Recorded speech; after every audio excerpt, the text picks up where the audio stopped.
Mayas Rustam kembali hadir menjumpai Anda tentunya hari ini dalam podcast TVRI Sumatera Selatan, TVRI Bicara.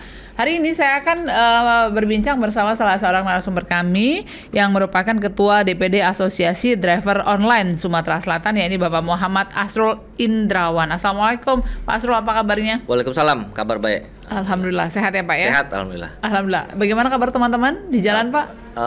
Berjuang mencari nafkah terus, tidak berhenti. Tidak berhenti dari hari ke hari tentunya ya. Iya. Hari ini kita akan bahas pemirsa mengenai tema kami, yakni suara dan perjuangan driver online Sumatera Selatan. Nah, kalau berbicara mengenai driver online ini merupakan salah satu profesi yang sekarang itu sangat erat, dekat sekali hubungannya dengan masyarakat ya Pak. Betul. Ya, karena hampir rata-rata tiada hari tanpa berhubungan dengan driver online Betul, ini. betul. Baik itu menghantar sesuatu, menghantarkan penumpang dan lain sebagainya, bahkan untuk membeli makanan pun berteman akrab sekali sepertinya Betul. dengan para driver online. Jadi kebutuhan pokok lama-lama. jadi akrab banget gitu Iya, ya Pak ya. betul. Iya, kita akan bahasnya mengenai suara dan perjuangan driver online Sumatera Selatan. Nah, kalau berbicara mengenai driver online, kita tahu bahwa kemarin juga sempat blackout ya. Betul. Teman-teman. Offbeat namanya. Offbeat ya, offbeat. Tidak ada satupun driver online yang bisa dihubungi. Betul. Begitu ternyata buat hampa juga bagi pemirsa, bagi masyarakat ini nggak bisa ngapa-ngapain juga ternyata ya kalau misalnya memang semuanya sudah memutuskan untuk tidak mengambil orderan. Betul. Sebenarnya apa Pak yang terjadi? Kita kemarin aksi itu sebenarnya ada seluruh Indonesia, Mbak. Seluruh Indonesia kita mau melakukan aksi ini, bukan hanya di Palembang, jadi seluruh provinsi-provinsi lain. Nah, kebetulan aksi itu aksi nasional dan kita juga ikut serta dalam aksi itu secara nasional. Tuntutannya yang pasti dari dulu ke dulu, kita ini kan selain tanggal 20 Mei kemarin kita mintakan sebagai hari kebangkitan ojol nasional. Nah, jadi kita ini kalau bisa punya harinya. Kalau buruh ada harinya tanggal 1 Mei, nah kita pengen ojolnya tanggal 20 Mei gitu loh. Nah, jadi kita sebagai cikal bakal landasan bahwa hari itu adalah hari kebangkitan ojol nasional, kita juga menuntut kepada pemerintah untuk pemerintah tuh hadir menengahi kita dengan aplikator. Kita ini mitra. Sebenarnya kita ini mitra yang harusnya duduk sama rendah, berdiri sama tinggi dengan mitra kita, yaitu aplikator. Persoalannya mitra kita ini sudah tinggi, kita ini masih duduk baik. Nah ini persoalan. Makanya saya bilang sama kawan-kawan, kita harus bersama-sama bergerak.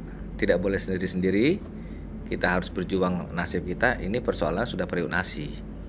Nah, kita minta maaf juga kemarin bahwa kita offbeat itu, kita cuman pengen aksi damai, memberikan suara dan minta tolong pemerintah untuk hadir menengahi kami antara kami dan aplikator, dan banyak hal yang harus dibahas di situ.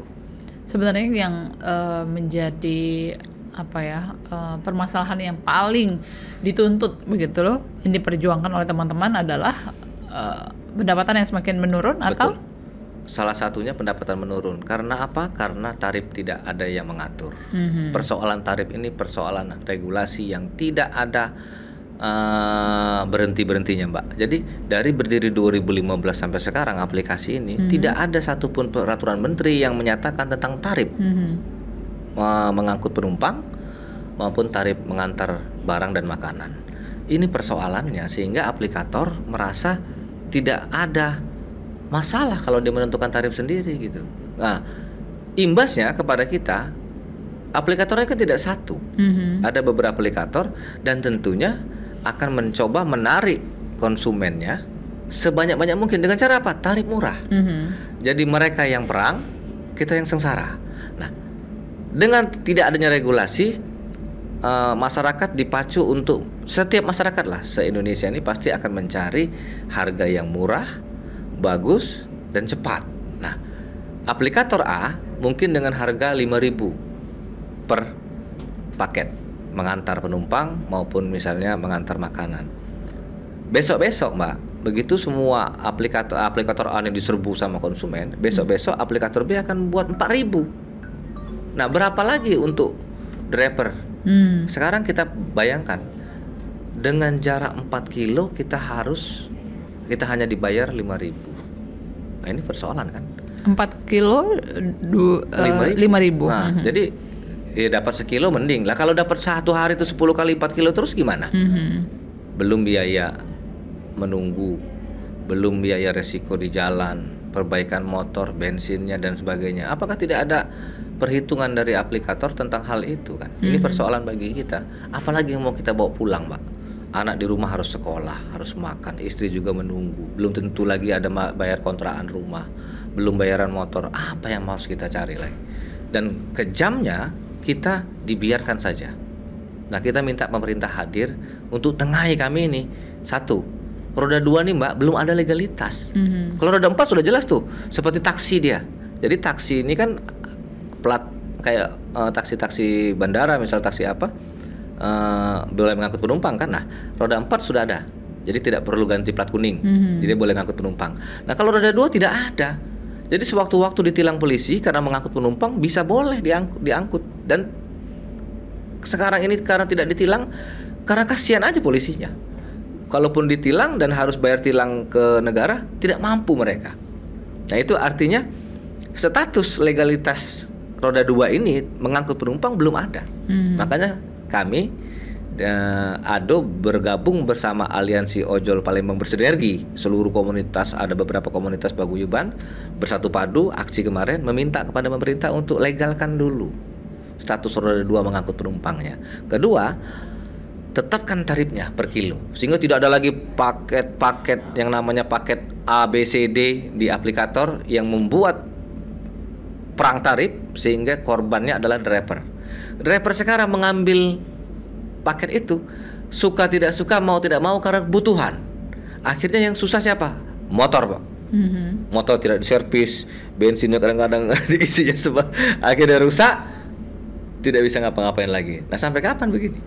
Nah, itu. Jadi Pak, kemudian dulu kan kita pernah mendengar kejayaan zaman kejayaannya para driver online begitu. Betul. Ya. Tapi semakin kesini karena sudah 10 tahun ya kurang lebih ya membantu masyarakat begitu. Ternyata aplikator semakin banyak. Betul. Sehingga perang tarif ini semakin dirasakan. Betul. Yang sebenarnya ini sangat memberikan kesempatan bagi si customer ini untuk memilih mau yang mana begitu. Betul. Tapi ternyata di sisi lain ini sangat merugikan bagi si driver online karena aplikator semakin menurunkan tarifnya, kemudian juga persaingannya juga semakin ketat. Betul. Begitu ya. Betul. Orang akan cari yang promo, orang akan cari yang paling murah dari yang paling murah. Kalau misalnya ada gratis ongkir itu pasti yang akan dipilih begitu ya Pak ya. Opsi itulah. Itu yang dinanti. Tapi itu dari sisi si customer. Tapi pada kenyataannya teman-teman di jalan itu sangat menjerit dengan kondisi saat ini. Respon pemerintah seperti apa, Pak Asrul? Sampai hari ini kita berupaya. Dulu zaman 2 tahun, 3 tahun yang lalu, kami juga sudah pernah dikirim oleh dulu pembina kita Bapak Gubernur Haji Hilman Dairu, mengirim kami berangkat ke kementerian. Kami pernah aksi juga waktu itu, dikirim ke Kementerian Perhubungan waktu itu Pak Budi menterinya. Kita berangkat semua menghadap meminta hal sama, regulasi tentang tarif, dan kalau bisa ditetapkan di provinsi masing-masing tarifnya. Jadi disesuaikan dengan daerah masing-masing begitu kebijakannya. Alhamdulillah adalah keluar surat himbauan dari kementerian. Himbauan itu untuk menentukan tarif silakan, tapi tidak ada sanksi. Sehingga aplikator tidak menuruti itu, tidak menuruti himbauan itu tadi. Makanya kita minta kemarin aksi, tetapkan tarif, dan kita mintakan sanksi gitu loh kepada pemerintah untuk aplikator yang tidak mau mengikuti aturan yang dibuat. Kalau perlu cabut izinnya. Sehingga ada beban dan mereka tidak mau semena-mena lagi. Begitu ditetapkan mereka tidak mau harus mengikuti gitu loh. Tidak ada pilihan. Cuekin aja, dicuekin gitu loh kan. Nah, ini persoalan. Seorang gubernur saja tidak diindahkan oleh mereka. Seorang menteri juga tidak diindahkan oleh mereka. Bagaimana mau regulasi ini bisa hadir di tengah kami? Sekarang kami menuntut hak sebagai warga negara, sebagai warga masyarakat yang perlu perlindungan hukum. Dan kami dari Asosiasi Driver Online beserta Aliansi Ojol Palembang Bersinergi ini meminta kepada pemerintah hadirlah, tetapkan regulasinya, per kilonya berapa, sehingga paket-paket hemat yang ada di aplikator tidak ada lagi. Dan kesejahteraan pasti akan meningkat. Sekarang Mbak, mereka ini kalau ada pekerjaan lain tidak akan menjadi driver online. Karena tidak ada pekerjaan lah. Karena dulu pada saat pertama kali hadirnya aplikator ini memberikan iming-iming yang luar biasa, tertariklah mereka menjadi menjadi driver online dengan banyaklah dapat bonus dan sebagainya. Karena aplikasi ini kan harus dikenal, artinya harus banyak driver, mereka buang-buang duit lah untuk itu. Setelah rame, konsumen banyak juga memakai aplikasi dan ada lagi aplikator-aplikator tumbuh menyaingi mereka sudah mulai membuat hal-hal yang di luar, menurut kami konstitusional lah, di luar nalar gitu loh, tidak sangat tidak berkemanusiaan. Dan kalau bicara untung, berapa sehari mereka dapat? Satu aplikator itu dengan jutaan driver seluruh Indonesia, itu berapa mereka dapat untung? Ini persoalannya bukan mereka dapat untung atau tidak. Kami tidak minta cari kaya, tapi kami ini cukup saja bisa dibawa pulang. Dulu bisa bawa pulang 100.000, 150.000, bisa membuat anak sekolah, bayar uang kontrakan, motor juga bisa dibayar. Sekarang nggak dapat Mbak, 50.000 sudah untung-untungan. Mbak bayangin, kalau 10 kali dapat order satu hari, 5.000 kali 10 itu cuma 50.000. 1 jam saja satu order itu menunggu driver online ojol ini. Kalau 10 orderan 10 jam, 10 jam kerja cuma 50.000, belum bensin. Ya kan? Jadi sebenarnya penghasilan driver online ini berapa sih Pak? Misalkan katakanlah tarifnya ya, kita mengirimkan barang nih, tarifnya katakanlah 20.000, 20.000 yang harus dibayar konsumen ke aplikator. Berapa sih sebenarnya para driver ojol ini mendapatkan persennya?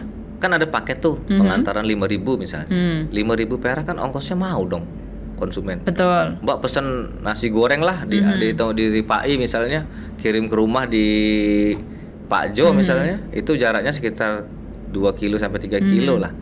Cuman 5.000. Mau kan? Iya, ongkos mengantarnya 5.000. Kita tidak pernah tahu yang dibayarkan Mbak ke Gojek, ke aplikatornya itu berapa. Tapi yang kita tahu Mbak tuh bayar 5.000 ongkosnya. Ongkosnya itu langsung diterima semua oleh si... Dipotong dulu 30%, 20%, kadang 30%. Nah ini. Jadi misalnya kan 20.000 artinya 20% itu dipotong untuk si aplikator, kemudian sisanya baru diberikan kepada si driver. Tapi kan ini kalau 20.000 enak, ini kan cuma 5.000. Nah, terus kalau nganter barang Mbak, nganter manusia, penumpang itu jemput, antar paling makan waktu 20 menit, 30 menit selesai tugas. Dapat 5.000. Tapi kalau nganter barang, kita jemput barang dulu, masak dulu orang itu Mbak. Kita nunggu sampai selesai, kita datang ke sana, mereka baru masak. Itu makan waktu setengah jam sampai sejam kalau tidak rame. Kalau lagi rame, antri yang mesennya kita bisa nunggu sejam lebih. Demi 5.000 rupiah. Setelah sejam lebih nunggu, kita antar lagi ke rumah si konsumen. Makan waktu 20 menit lah. Artinya sudah banyak waktu terbuang menunggu tadi.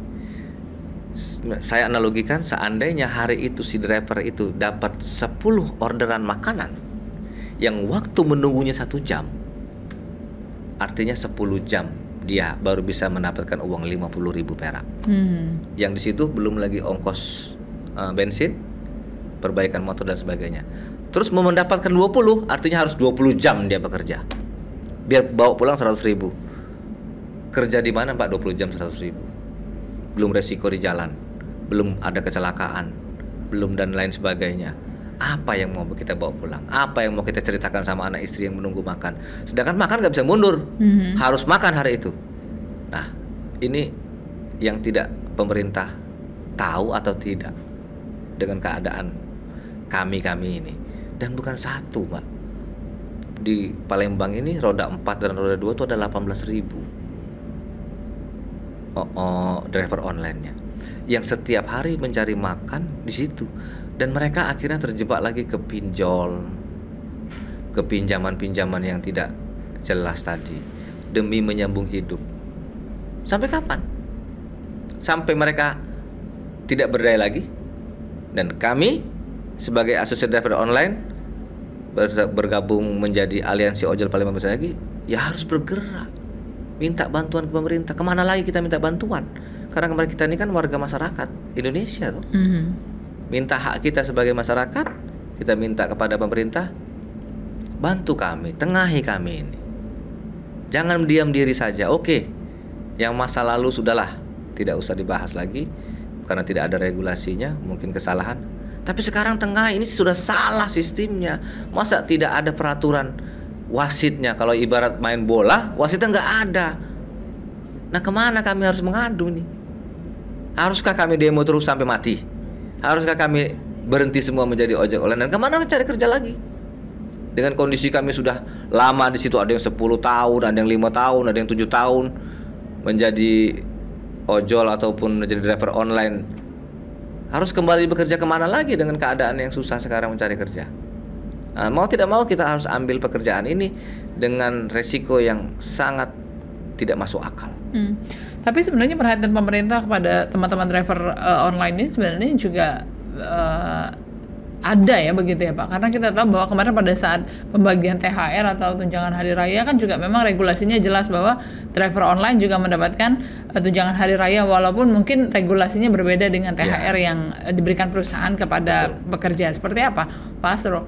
Jadi waktu itu Presiden sudah memberikan instruksi ya kepada seluruh aplikator untuk memberikan BHR kepada para driver online atau ojol se-Indonesia. Tapi mereka kan memakai aturan. Aturannya yang pertama harus sekian lama bekerja, harus begini-begini, dan juga ada kastanya lah, ibaratnya premium, gold gitu kan, platinum. Nah, artinya semakin tinggi pangkatnya, semakin besar BHR-nya.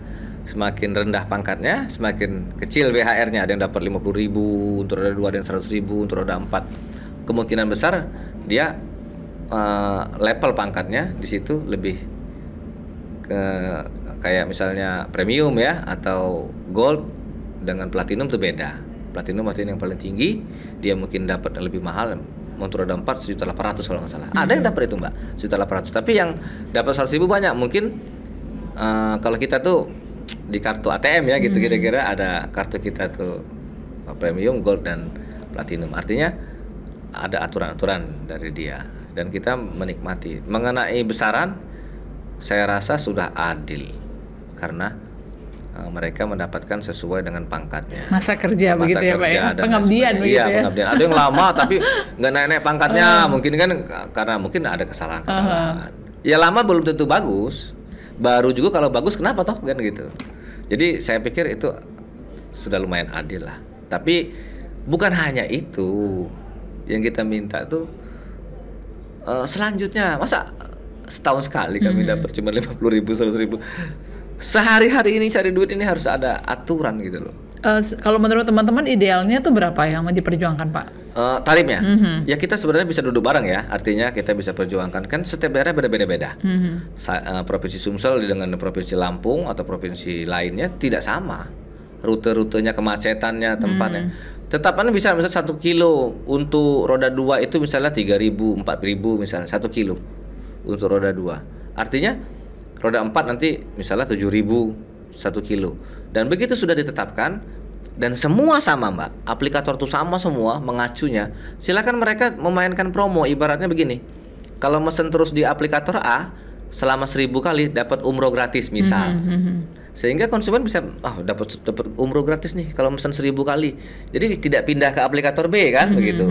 Aplikator B juga ngomong kalau sekian ribu dapat naik haji misalnya. Tapi harga kita pesan sama. Mau dia buka A, B, C, D aplikatornya tetap sama.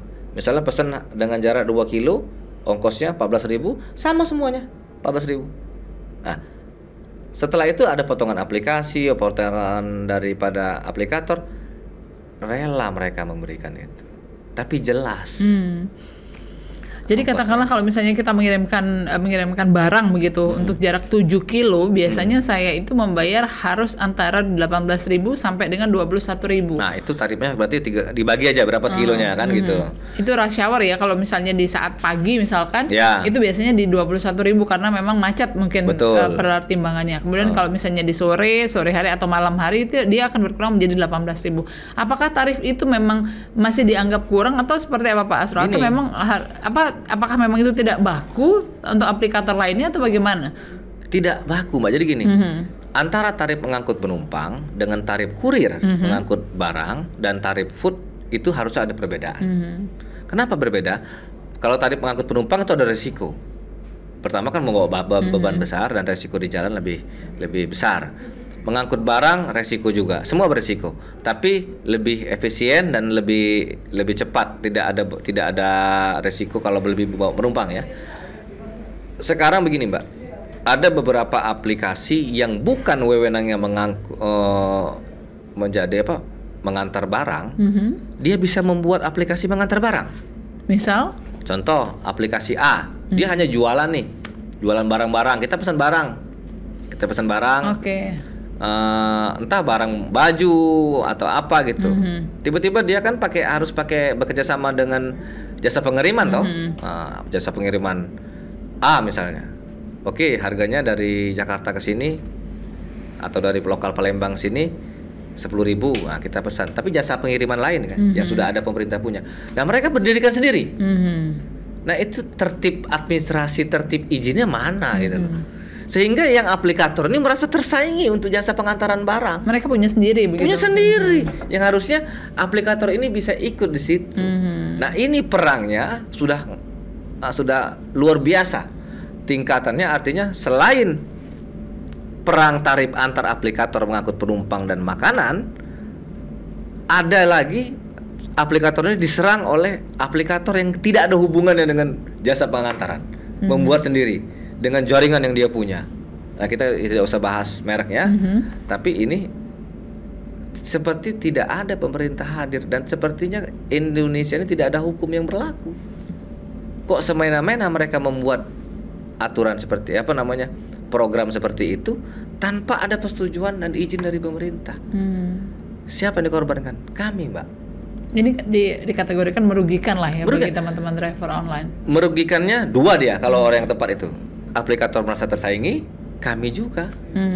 Jadi ada orang-orang yang bukan seperti kami bermain mengantarkan barang, yang harusnya jatah kami itu. Nah, gitu loh. Oke, itu satu. Tapi yang jelas-jelas makanan dan penumpang kita bekerja, tapi tidak ada yang kita dapat. Nah, ini persoalan. Jadi kalau ditanya sedih, kadang-kadang bayar token 10.000 aja menunggu dulu Mbak. Menunggu dulu uang masuk 2 kali orderan baru dapat ya. Untuk beli token di rumah, anak istri menunggu beli token tadi. Lampu sudah mati. Saya sering mengalami kawan-kawan bercerita di tengah jalan. Demi mencari 10.000 itu dia harus dapat 2 orderan dulu untuk mengisi token di rumah. Mbak bayangkan. Jadi rata-rata pemasukan teman-teman online, driver online itu untuk kendaraan roda 2 tidak sampai 100.000 per hari. Tidak sampai ya, lagi sekarang. Untuk jam kerja tidak jelas. Kalau saya bilang tadi kan, kalau misalnya dapat nasib dia hari itu dapat jasa antar food makanan, kebetulan yang dituju pesanannya itu rame terus. Bayangkan Mbak, kalau kita nunggu, kita datang ke satu tempat resto. Oh, sabar Mbak, nanti atau sabar Pak, ini yang lain dulu kan. Nggak bisa kita mencoba. Menunggu 1 jam, 1 orderan, cuma dibayar 5.000 perak. Oke, selesai, 1 jam lebih sedikit. Dapat lagi orderan kedua, sama. Bayangin Mbak, 10 jam baru dapat 50.000. Dia mau dapat uang 100.000 dengan rela dan ikhlas, tidak bakal membenahi motornya tadi dengan di situ bensin, tapi tidak akan bisa dia mampu untuk membayar angsuran maupun beli olinya. Harus bekerja 20 jam mendapatkan 100.000. Tega sebegitu teganya kawan-kawan aplikator terhadap kami driver yang dulu diajak-ajak untuk menjadi driver. Kami dulu opang kan. Nah, ayo bergabunglah, lebih untung kami, lebih banyak mendapatkan penghasilan. Benar awalnya, tapi setelah sekarang mereka tidak seperti dulu.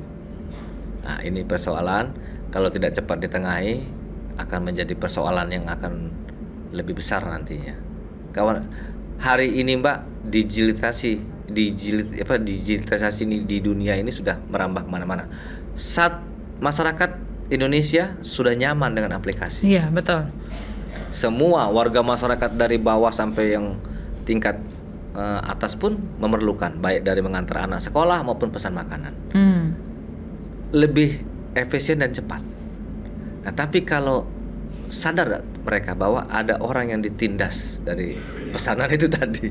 Nah, kalau tidak ditengahi, sekarang Mbak begini, kalau Mbak misalnya mesen dengan harga sudah dipatok 10.000 semua sama, pasti tetap pesan kan? Tidak ada persoalan, sama semua. Tapi kalau Mbak ada pilihan lebih murah lagi, pasti milih yang lebih murah. Nah, ini persoalan, sampai kapan kami dijepit-jepit terus seperti ini? Kemudian juga sekarang kita punya pilihan kan di aplikator itu, bahwa kalau misalnya mau ekspres sekian tarifnya begitu. Itu kan pengantaran barang dan pengantaran penumpang termasuk pengantaran food itu beda. Dia ada yang paket reguler namanya, ada yang tidak. Nah, kalau mau cepat reguler. Tapi kan tidak jarang yang mesen begitu, Mbak. Mereka pasti yang murah itu. Maksudnya cepat tuh reguler, Mbak. Jadi begini. Ekspres ya, Pak, kalau yang cepat. Jadi gini, sekali. satu orang itu tidak lagi mengambil order lain, Mbak. Itu namanya ekspres. Misalnya kita pesan makanan A ke resto B, dalam perjalanan ada order masuk lagi. Karena Mbak mesennya tidak ekspres, dia ambil juga. Jadi satu ke sini, satu ke situ gitu loh. Oke, pantesan waktunya juga butuh lama ya, lebih lama. Nah, tapi kalau mau ekspres, orderan dia tolak. Satu aja yang punya Mbak yang gitu mereka. Mau nunggu sejam 2 jam satu itu aja. Tapi lebih mahal ongkosnya. Itu reguler namanya. Tapi kalau yang paket-paket tadi, mau lama nunggunya mau tidak ya 5.000. Tapi kok saya belum pernah ya dapat yang 5.000. Kan itu penumpang sama food ya. Kita kan kadang-kadang saya aja nggak pernah lagi pesan begitu, Pak. Tega saya kalau pesan yang seperti itu. Iya, tapi memang ada promonya ada begitu. Ada promonya seperti itu. Ada yang 7.000. Kita berhak menolak nggak sih, Pak, sebenarnya teman-teman kan ojol mereka ini? Ada kasih pilihan mau pakai aplikasi reguler atau yang paket. Ketika kita tidak ambil paket itu, yang aplikasi reguler tidak bunyi-bunyi, Mbak. Dan dapat orderan kita. Seperti disengaja, algoritmanya jalan. Tapi begitu kita masuk ke paket program itu, kita dapat terus orderan. Sehari itu 10, 20, 15. Tapi kita dipaksa bekerja terus-menerus dengan bayaran murah. Kerja rodi ini namanya. Nah, ini yang bahaya. Kita minta cuman itu aja. Tengahi aja. Loh, sudah dapat untung perusahaan tuh. Bertahun-tahun mengeruk dari situ. Bayangin aja, Mbak, selama 10 tahun ini berapa banyak uang yang masuk dari potongan jasa aplikator. Kadang kan memang untuk makanan saja begitu, misalkan harganya 20.000, aslinya 20.000, si resto tuh harus menaikkan 20% kan untuk aplikator. Itu aplikator ini untungnya dari mana-mana nih. Dari resto, dari juga potongan kita kan. Si resto ini kan pada saat daftar tuh kan ada perjanjian. Yang ngasih angka tuh aplikator. Mungkin harga makanannya cuma 15.000, tapi dia jual ke konsumennya aplikator itu 17.500 misalnya. Ya pasti kan Mbak juga belinya 17.500 toh. Yang dia bayarkan ke restoran cuma 15.000. Ada 2.500 yang dia kutip untuk aplikator. Itu dia udah dapat duit mereka. Apalagi ditambah lagi potongan kita dari kita kan. Nah, ini persoalan yang sangat pelik menurut kami. Ayolah, kapan lagi mau bantu kami kalau nggak sekarang ini? Kita berjuang udah susah, kita juga sudah aksi nasional. Apakah kami harus menempuh jalur aksi-aksi terus? Kapan lagi kami mau makan gitu loh? Nah, ini kan secara offbeat nasional kemarin saja sudah membuat orderan tidak bisa masuk. Artinya masyarakat juga yang mau cepat pesan korban juga kan, banyak efeknya. Jangan kami dibuat seperti inilah gitu intinya. Bantulah pemerintah ini menengahinya. Kemudian Pak Asrul, kalau misalnya melihat bahwa memang sekarang ini katakanlah para driver online ini yang merasa tidak mendapatkan haknya begitulah. Ya.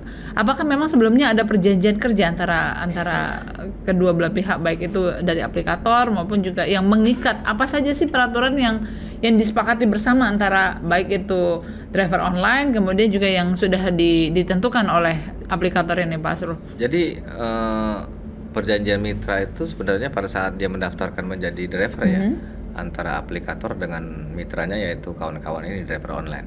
Perjanjian tidak ada. Mereka kan berhak memerintahkan si driver untuk mengantarkan order yang diminta dengan catatan harus punya kendaraan. Artinya disewa kendaraannya oleh aplikator. Perjanjian itu tertulis ada potongan sekian untuk jasa aplikator dan sebagainya.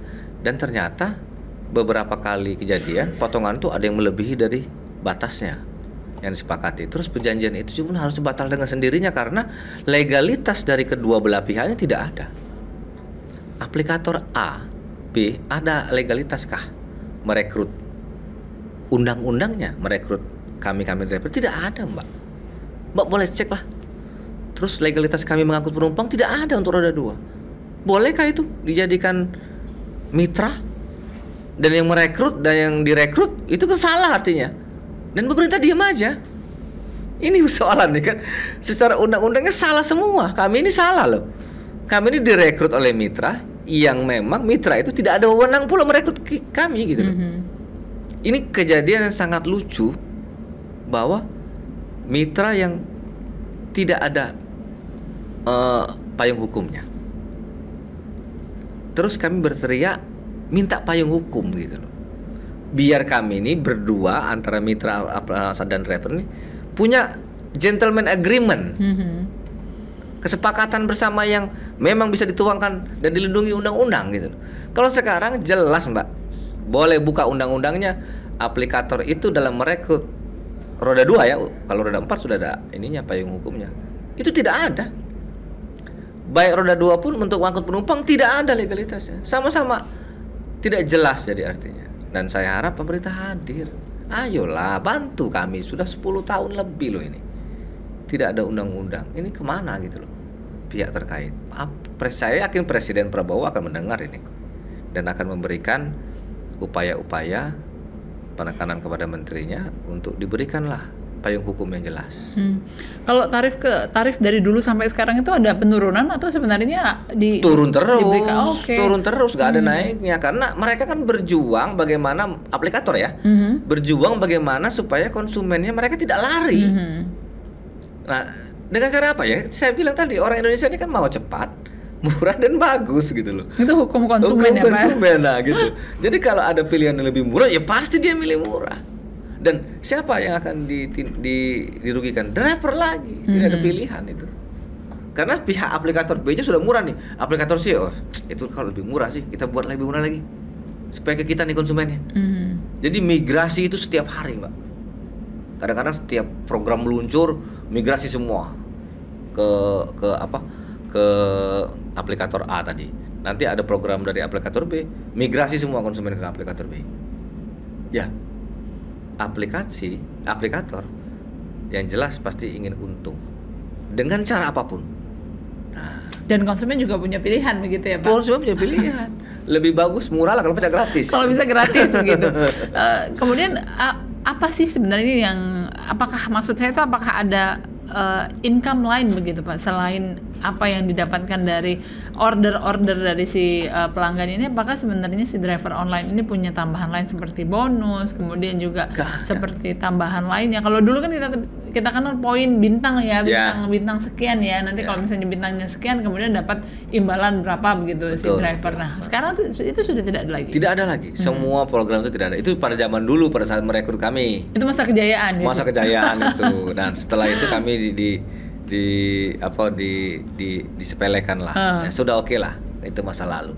Tapi adalah beberapa driver yang punya offline ya, artinya mengantar penumpang yang tanpa itu langganan misalnya, itu beda dan jarang-jarang juga.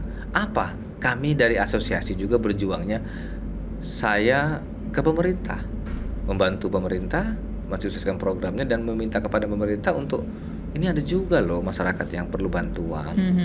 Saya memberikan harapan kepada kawan-kawan, selain menjadi ojol ataupun driver online roda 4, ada program-program bantuan UMKM, ambil. Ada program-program bantuan apapun yang bisa dibantu dari pemerintah, ambil. Dan kalau bisa, jangan lagi menjadi sumber nafkah pencarian hidup menjadi ojol ini. Pak Sul, kemudian apakah memang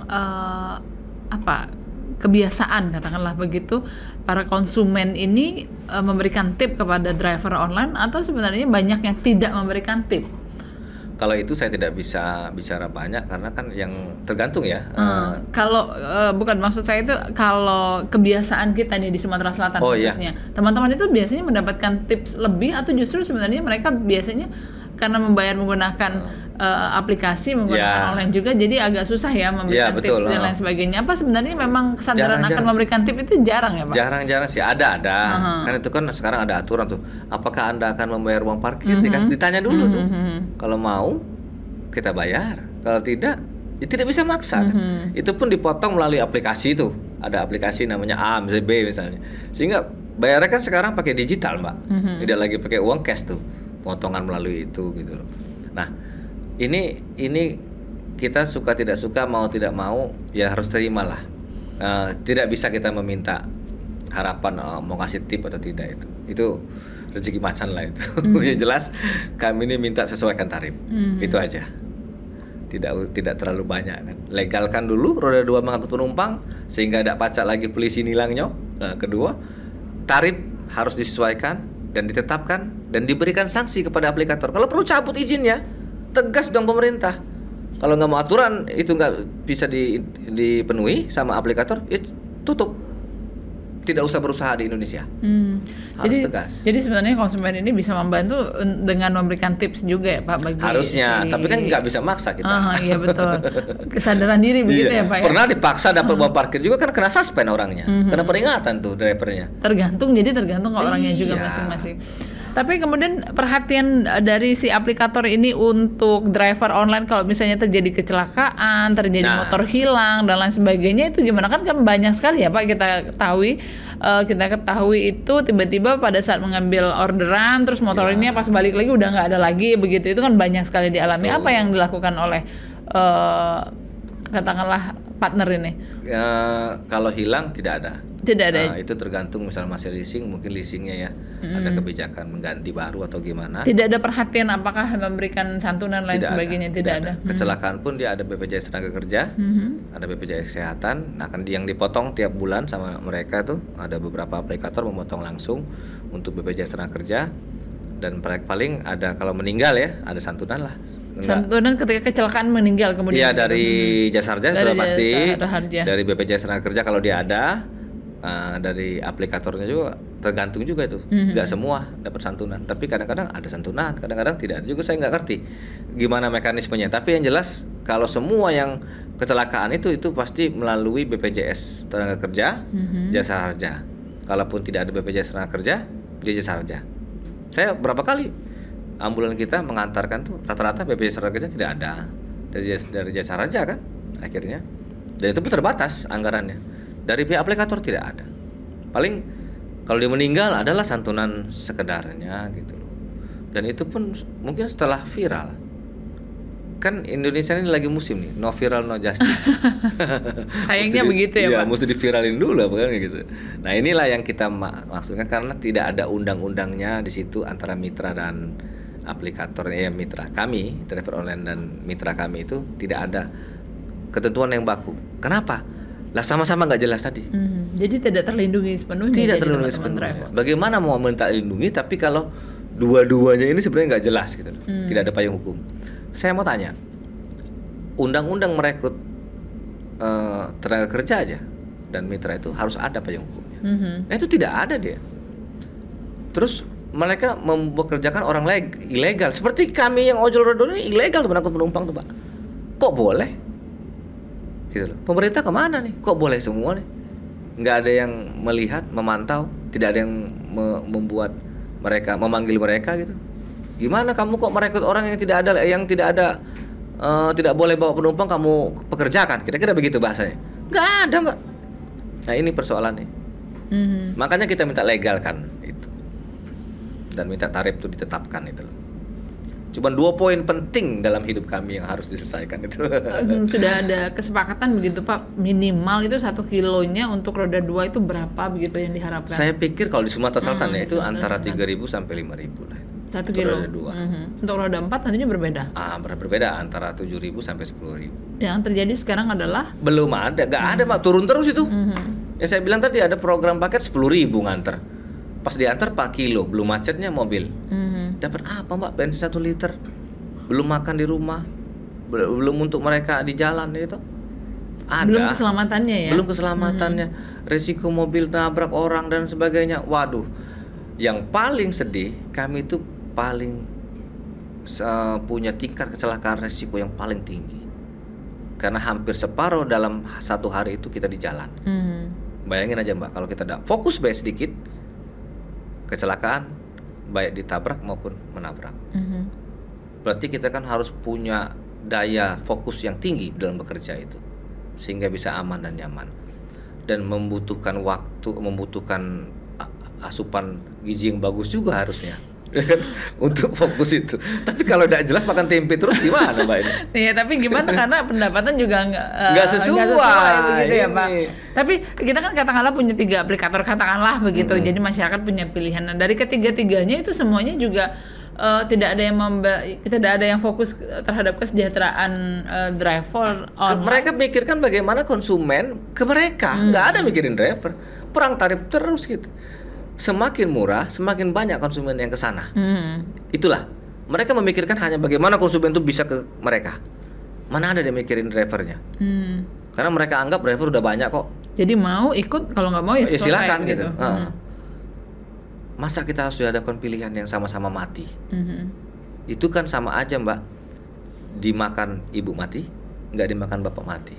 Simalakama. Simalakama. Kita harus apa? Ya udah kita makanlah. Berarti salah satu harus dikorbankan. Siapa? Diri mereka sendiri. Karena akhirnya kendaraan nggak bisa diservis, nggak bisa bayar, ditarik leasing. Setelah 3 bulan bekerja pontang-panting nggak dapat uang, ujung-ujungnya motor ditarik leasing. Kerja apa lagi mereka? Tapi apakah ada ikatan, misalkan ketika kita baru bergabung begitu, harus ada ikatan sekian bulan dulu baru boleh keluar dari? Nggak ada. Jadi ketika kita memutuskan untuk tidak mau menarik lagi, ya sudah selesai. Jadi hari itu kita offbeat aja, itu kan nggak narik namanya. Itu namanya nggak narik. Tidak ada sanksi begitu Pak? Nggak ada sanksi. Cuman persoalannya kita tidak dapat duit aja sendiri gitu. Tapi mereka juga tidak ada sanksi. Itu masih banyak driver. Mereka kan sekarang jumawa karena driver banyak. Dulu mereka susah nyari driver, buang-buang duit ya. Sekarang udah banyak nih. Tiap hari buka pendaftaran terus tuh. Masih sampai sekarang? Masih Mbak. Jadi sekarang kantor polisi itu penuh dengan pembuat SKCK yang bukan nyari kerja ke tempat kantor-kantor, tapi menjadi driver online itu. Yang jadi mirisnya kita semua dengan ketentuan yang berlaku, tidak ada undang-undang tentang tarif ini tadi sama legal, mereka tetap buka menerima mitra. Sampai kapan ini harus terjadi? Pertanyaannya, approach-kah harus booming dulu? Nah itu kan lama-lama Mbak, lama-lama akan meledak. Ditindas terus-menerus, dihajar terus-menerus, akan melawan.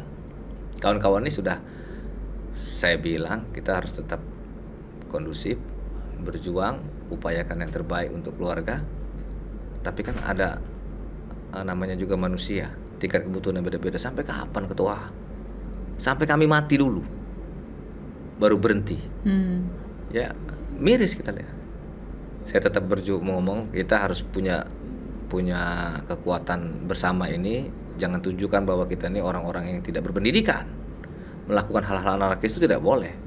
Makanya kita tidak mau aksi-aksi yang di luar batas. Tetap kita berjalan pada koridornya, berupaya dengan maksimal, dan minta tolong suara kami ini didengar.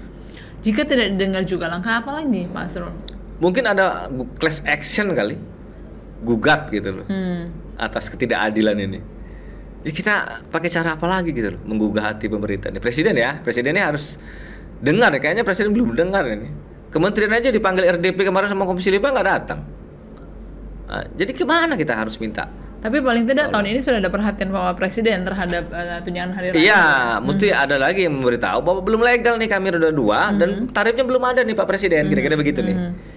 Nah, mungkin perlu action sedikit lagi lah kali ya. Kita berjuang lah Mbak. Ini berjuang bagaimana nasib kawan-kawan ini bisa lebih baik ke depannya. Kalau pendapatan driver online untuk kendaraan roda 4 gimana Pak? Sama aja, mereka tuh bedanya di angsuran Mbak. Kalau roda 2 itu angsurannya kan dikit nih motor. Kalau roda 4 tuh angsurannya besar, Mbak. Tapi pendapatannya gimana, Pak? Ya Pendapatan? besar juga. Artinya kan beda nih kalau dia 10 ribuan apa. Tapi kan angsurannya besar. Motornya. Menangnya cuma menang gaya aja, Mbak. Tapi penghasilannya sama aja. Tapi begini, kita kan bicara mereka tuh ribetnya ya. Nggak bisa nganter penumpang sekarang udah boleh tuh nganter apa makanan ya. Kalau roda 2 kan lincah tuh, Pak, ngatur makanan, ngatur penumpang. Kalau mereka tuh kan ribet tuh, belum macet, belum apa gitu kan. Kalau untuk apa yang tampah begitu kan kita harus menggunakan roda 4 kan? Iya, artinya kan ada mereka yang besar-besar pakai roda 2 mau hemat. Ya kan nggak bisa kita menentukan konsumen. Ya saya bilang konsumen kita ini mau cepat, murah dan bagus. Iya pasti itu. Nah, itu hukum konsumen itu, Pak. Benar, di mana-mana juga sama kayak kalau gitu. ada yang besar-besar lebih murah yang roda 2 suruh angkut gitu kalau bisa kan gitu. Kalau bisa gratis sebenarnya, Pak.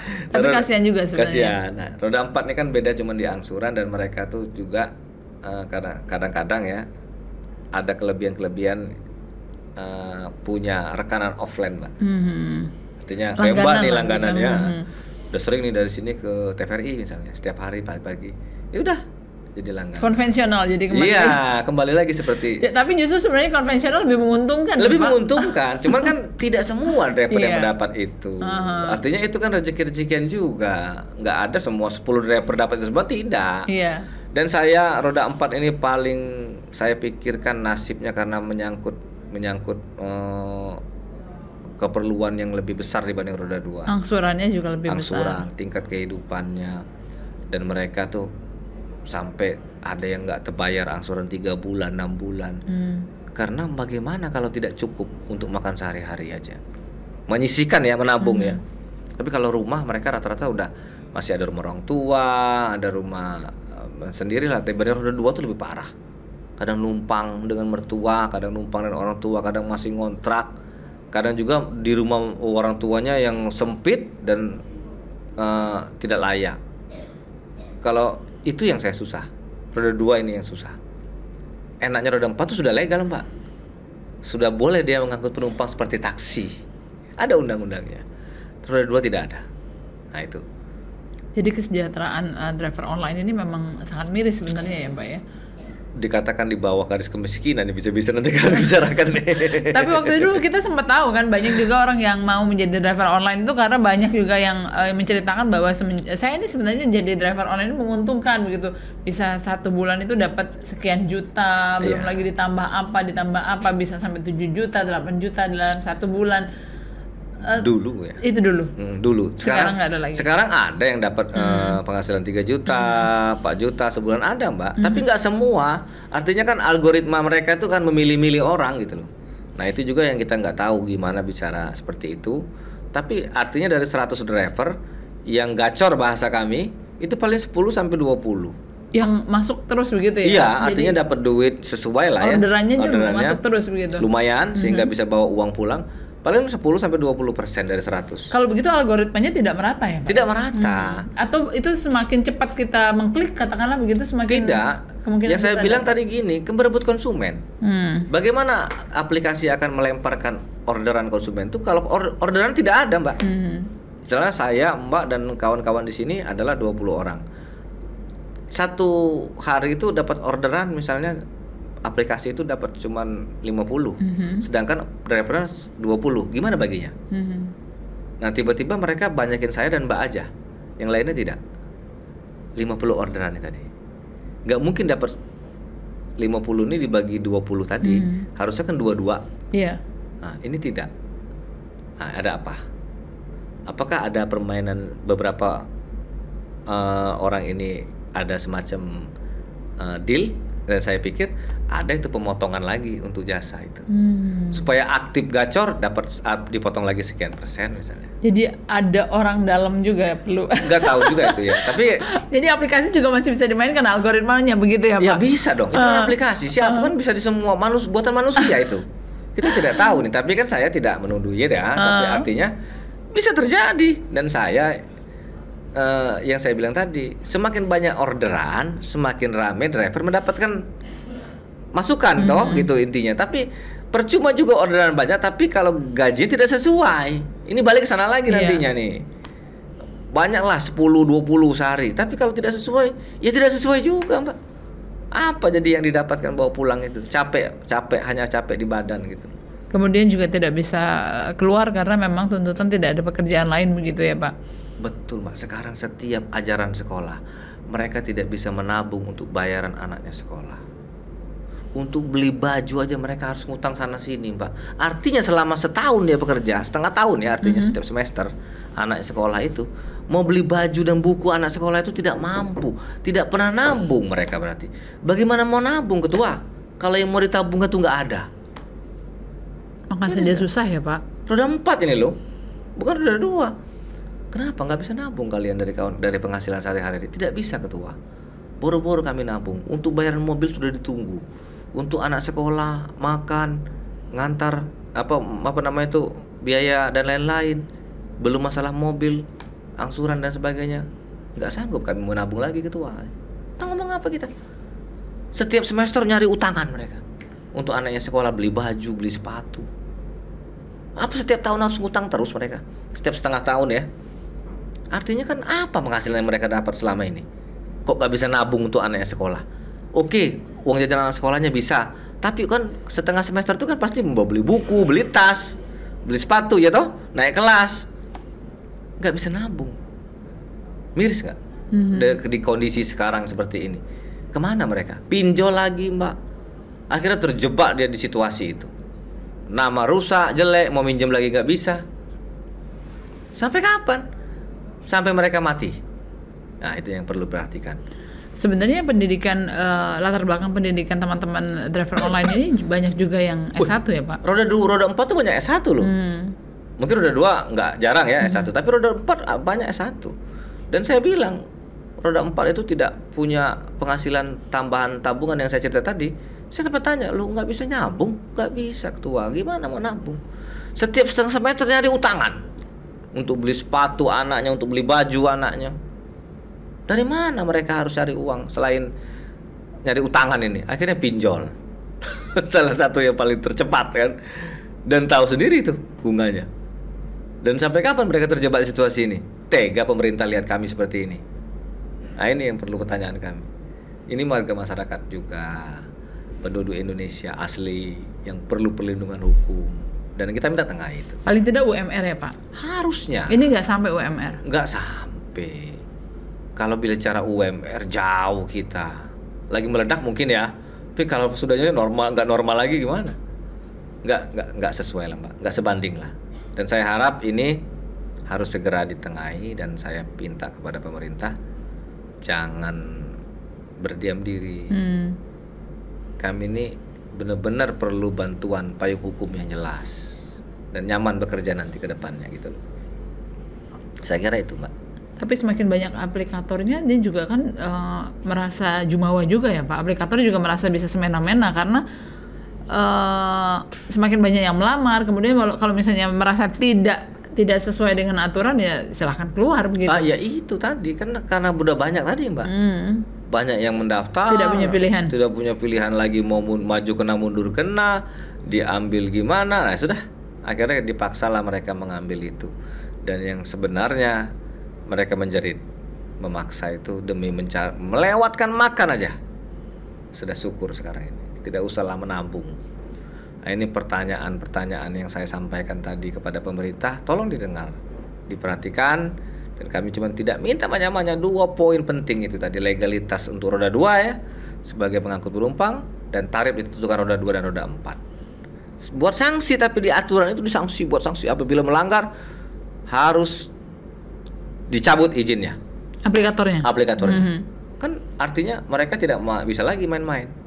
Peraturan gubernur pernah dibuat Pak Herman Deru tahun 2022 yang lalu tidak bisa didengar oleh aplikator tentang tarifnya itu. Masih mereka tetap pakai program-program hemat. Tidak mempan. Raksasa yang kita hadapi ini. Nah itu. Dan harus ada pemerintah. Karena mungkin regulasinya dari atas memang belum ada yang mengatur itu. Belum ada payung hukumnya. Cuman himbauan. Himbauan itu Pak seperti undangan, mau datang boleh, nggak datang boleh. Namanya undangan. Himbauan itu dituruti, sunnah jadinya itu kan. Ini kira-kira. Iya, memang itu yang dirasakan jeritan hati dari teman-teman driver online ya Pak ya. Iya. Mau tidak mau, suka tidak suka yang kami hadapi setiap hari seperti ini. Dan saya mengalaminya. Selama saya memimpin Asosiasi Driver Online 4 tahun terakhir ini, luar biasa perjuangan kawan-kawan untuk mencari nafkah di jalan itu. Benar-benar mereka mencari nafkah untuk anak istri di rumah. Setelah aksi kemarin, apakah mulai ada titik terang, mulai ada perhatian, mulai ada duduk bersama? Di Komisi 5 mulai ada RDP dan apa, tapi kan ternyata Menteri juga nggak mau hadir, Menteri Perhubungannya kan. Sikap-sikap seperti itu membuat kawan-kawan jadi, kemana pemerintah ini? Kenapa tidak mau menengahi? Nanti tidak ada kutip, ada apa kan gitu. Nah ini jangan sampai membuat tuduhan-tuduhan itu menjadi nyata gitu loh. Nah ini perlu bantuan lah dari pemerintah. Sekali lagi saya yakin Presiden bisa mendengar ya sekali ini dan menengahi itu semua. Dan saya yakin kalau Presiden memberitakan kepada Menteri Perhubungan, selesai nih barang. Keluar tuh undang-undang. Dan pasti dipatuhi, pasti kalau ada sanksinya. Kalau tidak ada sanksinya percuma kan gitu. Jadi menurut teman-teman ini sanksi yang paling tepat adalah mencabut izinnya. Nah, kalau tidak mau turut aturan masalah tarif, cabut izinnya. Kan mereka tetap terpaksa. Program pakai-pakai tidak ada, reguler seperti biasa. Jadi Mbak nanti beli pesanan misalnya mie dari jarak 3 kilo, tinggal dikali aja per kilonya 3.000 dikali ke 3 kilo 9.000 bayar. Jadi disamakan semua aplikator 10.000 semua itu. Nah, terus baru dipotong jasa aplikator 30% kayak 20% itu kesepakatan selesai. Tidak mau dia pesan aplikator A, B, C, D, nah tinggal main promo aja. Mesen 1.000 kali umroh misalnya, ya kan? Itu bisa lah replikator lah kan nantinya. Harusnya gitu. Begitu. Iya. Baik, Pak Asrul, ini closing statement apa yang disampaikan saat ini kepada pemerintah? Mungkin suara yang paling ingin didengarkan oleh pemerintah sehingga bisa meningkatkan kesejahteraan, dan apa juga nih semangat yang ingin dibagikan kepada para teman-teman di luar sana, para driver online yang saat ini mungkin sedang merasa tidak baik-baik saja dengan aturan-aturan seperti ini, sedang perang tarif dan harus tetap bertahan karena memang hidup terus berjalan. Betul. Jadi saya pesan kepada pemerintah, kami tidak pernah bersuara terlalu keras, tidak pernah bersuara terlalu anarkis. Kami selalu bersuara dengan cara-cara yang baik dan benar sesuai undang-undang di Indonesia, dan harapan kami Presiden sebagai Panglima tertinggi dan Presiden Republik Indonesia ini memberikan kebijaksanaan, memberikan respon yang cepat kepada kami melalui kementerian untuk membuat payung hukum untuk roda 2 dan roda 4 tentang tarif. Karena perlu diketahui bahwa sudah 10 tahun berjalan, semua payung hukum itu dilanggar oleh aplikator dan mereka menghasilkan uang, tapi kami tidak menambah penghasilan, malah makin hari makin menurun. Tolong dibenahi sistemnya, dan kami percaya Presiden mampu untuk membuat itu, dan saya yakin kawan-kawan tidak terlalu minta banyak, hanya betulkan sistemnya, bentuk payung hukumnya, dan kami bisa bekerja dengan baik.